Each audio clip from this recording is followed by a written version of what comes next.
मामला ये था जी, सुरेंद्र चंदीला उर्फ जयसिल चंदीला, जो निवासी बड़ौली से हैं। इस टाइम वो चालान ब्रांच में तैनात हैं। उनकी जो पोस्टिंग है वो पलवल के चालान ब्रांच में है।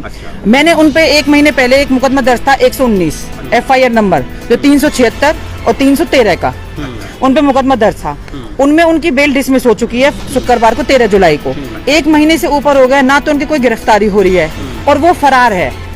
मैं चाहती हूँ, धारा उन पे लगी थी 376 और 313 सर। ये रही सर उनका, ये जो FIR की कॉपी है वो सर ये है, दिखा दीजिए कैमरामैन। FIR की कॉपी है अंडर सेक्शन 313 376 2। अच्छा, ये मुकदमा है, मुकदमा नंबर है 119।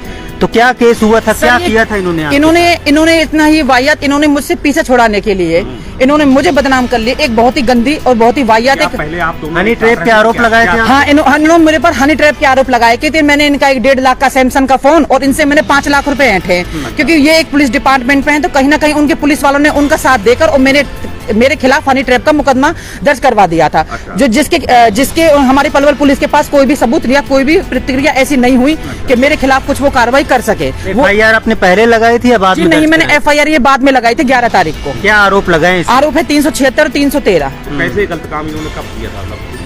सर, इन्हें गलत काम कम से कम ये 2.5-3 साल से हम एक दूसरे को जानते थे और ये हाँ, लोग एक साथ रहते थे और ये पिछले 3 साल से मेरे शादी की थी। हाँ जी, शादी का उन्होंने मुझे ये कहा था कि मैं शादी कर लूंगा जब मेरे घर के हालात ठीक हो जाएंगे तो मैं अपने रिश्ते को एक्सेप्ट कर लूंगा। ना तो मुझे एक्सेप्ट किया रिश्ते का, बल्कि मुझे समाज में इन्होंने मुझे इतना बदनाम कर दिया कि लोग अब मुझे कहते हैं कि आप वही दिशा गौतम सुरेंद्र चंदीला वाले। तो लोग कहीं ना कहीं मेरे नाम भी ले रहे हो आप? हाँ जी, उनका नाम सुरेंद्र चंदीला है। बिल्कुल अपनी मर्जी से अपनी आइडेंटिटी डिस्क्लोज कर रहे हैं, फेस भी दिखा रहे हैं। मैं इसलिए क्योंकि मैं अपनी लड़ाई खुद से लड़ रही हूँ और मैं सच्ची औरत हूँ, इसलिए मैं अपना फेस दिखा रही हूँ। ये पहला मुकदमा आपने बताया। दूसरा मुकदमा ये था कि इन्होंने सेक्टर 9 की मार्केट में इन्होंने मेरा पीछा किया। ये बात है जी 5 उसकी, ये बात है 5 उसकी अक्टूबर की सर। इन्होंने जबरदस्ती मेरी गाड़ी से उतार के अपनी गाड़ी में बिठाया। कोई सबूत है? हाँ सर, मेरी ये वीडियो क्लिप है, मैं दिखाना चाहूंगी। बिल्कुल मैं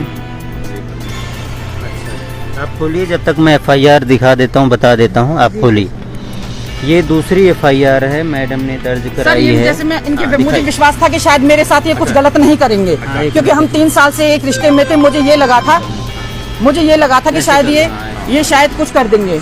लेकिन इन्होंने क्या करा कि डंडा लेके ये मेरे पीछे भागे हैं। अच्छा, डंडा लेके भागे हैं। देखते हैं एक मिनट। ये जो ब्लैक टी-शर्ट ब्लैक शर्ट, आप छुप रहे हो ना? हाँ जी, ये सुरेंद्र चंदीला जी है। अच्छा जी, अच्छा, 1 मिनट देखते हैं। डंडा वंडा कहाँ दिख रहा है इसमें? ये व्हाइट कपड़े में आप हैं? हाँ अच्छा, वो डंडा लिया है? हाँ जी, डंडा लिए हैं, ब्लैक शर्ट में वो सुरेंद्र चंदीला जी हैं। अच्छा, ये पुलिसकर्मी है? ये पुलिसकर्मी है जी। क्या पोस्ट है इनके? हवलदार हैं सर, पलवल में। अब कहीं ना कहीं पुलिसकर्मी भी इनका साथ ही दे रहे हैं कि इनकी गिरफ्तारी ना हो। इनको कहीं ना कहीं इनके जो साथ है, दिखाओ देखिए सर। अच्छा, और इनमें इनका साथ दे रहे हैं जी संजय चंदीला। ये कौन है? ये भी पुलिस डिपार्टमेंट में है सर। पलवल में ही सर। ये भी हवलदार हैं। अच्छा, तो और कोई वीडियो है? हाँ जी सर। इसके बाद ये है कि मैं जब अपने ड्राइवर को बुलाती हूँ तो ये दोबारा आते हैं और मुझे घसीटते हुए अपनी गाड़ी में ले जाते हैं और अपनी गाड़ी में सेंटर लॉक करके पूरे फरीदाबाद में लेके घूमते कि आकर तुम मुकदमा वापस ले ले, वरना अगर मैं जेल गया तो पहले जेल तो जाऊंगा लेकिन तुझे गोली मार के जाऊंगा। अब कहीं ना सर मेरी फरीदाबाद पुलिस से ये गुहार है कि मैं अकेली रहती हूँ। हाँ जी, अकेली रहती हूँ और किराए पे रहती हूँ। अगर मुझे कुछ होता है तो सुरेंद्र चंदीला और उनका परिवार जिम्मेदार होगा। मैं सिर्फ न्याय की उम्मीद लगाती हूँ फरीदाबाद पुलिस से कि इनको जल्दी से जल्दी गिरफ्तार किया जाए, जल्दी हिरासत में लिया है, क्योंकि मैं अपने घर से निकलने में भी और कहीं बाहर जाने में भी अब मुझे डर लगता है कि सुरेंद्र चंदीला मेरे साथ कुछ भी गलत काम कर सकते हैं। ये दूसरी FIR है, 789 मुकदमा नंबर है, अंडर सेक्शन 195 323 34 506 और ये दर्ज हुई थी आपकी 8 अक्टूबर 2023 को। तो जब वो अटैक हुआ था आपका, ये मुझ पे दबाव बना रहे हैं फैसले का कि मैं राजीनामा कर लो, फैसला कर लो, देख लो। लेकिन सर, ना तो मुझे इनसे कोई राजीनामा करना है, ना ही मुझे इनसे कोई फैसला करना है। जो मेरी खोई इज्जत है सुरेंद्र चंदीला जी, वो मुझे वापस चाहिए। अच्छा, आपने मुकदमा दर्ज कराया, गिरफ्तारी हुई कि नहीं? अभी तक सर 1 महीने से ऊपर हो चुका हुआ है, उनकी कोई गिरफ्तारी नहीं। बेल मिली है? बेल मिली है? हाँ जी, करवाया था। अच्छा, वो कहाँ दर्ज है? वो सर पलवल कैंप थाने में। बेल मिली है इनको इस मामले? नहीं मिली, जिनकी बेल डिसमिस हो चुकी है शुक्रवार को 13 जुलाई को। आप पर जो दर्ज करवाया गया था, हाँ जी, उसमें क्या हुआ? उसमें कुछ भी नहीं है सर, कोई एविडेंस नहीं है, उन्होंने कुछ भी नहीं है सर। तो इनकी बेल डिसमिस हो गई? हाँ जी, इनकी बेल डिसमिस हो चुकी है 13 तारीख को। हाई कोर्ट में लगाया जी, मुझे नहीं पता अभी हाई कोर्ट में बेल लगाएंगे क्या करेंगे, लेकिन मैं चाहती हूँ कि अगर इनको बेल मिल जाएगी तो हो सकता है कहीं ना कहीं मेरी जान को खतरा है सर। तो आप चाहती हैं? मैं चाहती हूँ कि इनकी गिरफ्तारी हो सर।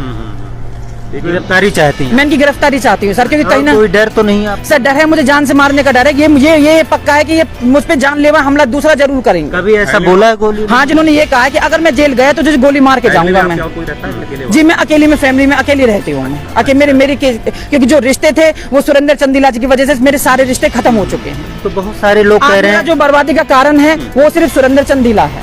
बहुत सारे लोग जो समझ रहे हैं हनी ट्रैप में पहले आपने उनको फंसाया, तो क्या कहना चाहती पब्लिक से सर जो ये आपको गलत बताइए, समझ रहे हैं? अगर हनी ट्रैप होता तो क्या ये 2.5 साल से मैं ये हनी ट्रैप का एप्लीकेशन लगा नहीं सकते थे मेरे दोबारा मेरे पे? क्या हनी ट्रैप तो सर 1 दिन में होता है, 2 दिन में होता है। 2.5 साल या 3 साल के रिश्ते में हनी ट्रैप थोड़ी ना होता है। जब इनको लगा कि ये औरत प्रेग्नेंट हो गई है, प्रेगनेंसी हो गई है, ये हो गया कि मेरे घर वालों को पता चलेगी, तो इन्होंने मुझे हनी ट्रैप का मुकदमा दर्ज कर दिया। तो आप प्रेग्नेंट भी हुई? हाँ जी सर, मैं प्रेग्नेंट भी हुई। बच्चा कहाँ गया? सर बच्चा इन्होंने मेरा अबॉर्ट करा दिया। इन्होंने मुझे जबरदस्ती मेडिसिन दी थी। जबरदस्ती इन्होंने ये धमकी दी थी कि अगर तू दवाई ले ले, ये ले ले, वरना मैं अपने आप को जान से मार दूंगा। ये सब धाराएं आपने लगाई हैं? ये सब हैं सर, और इनके सारे प्रूफ भी हैं सर। कार्रवाई चाहती हैं? मैं सर कार्रवाई चाहती हूँ, इसके मैं अरेस्टिंग चाहती हूँ सर। ठीक मैम। ठीक है जी, ठीक है।